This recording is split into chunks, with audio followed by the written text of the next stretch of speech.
ড্রাগনে পচারির জন্য গিলজিয়াম দিচ্ছি। এক প্যাকেটে 1.5 ড্রাম।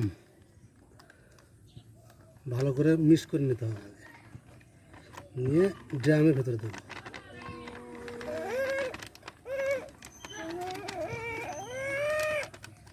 সে গন্ধ রে,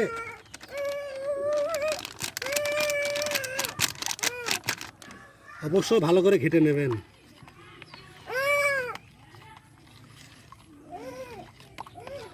ঘেটে নিয়ে ও তোমরা আটকা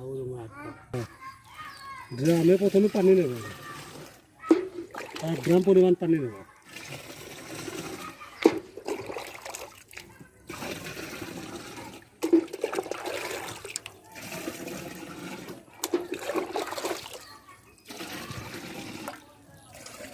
আমার বাগানে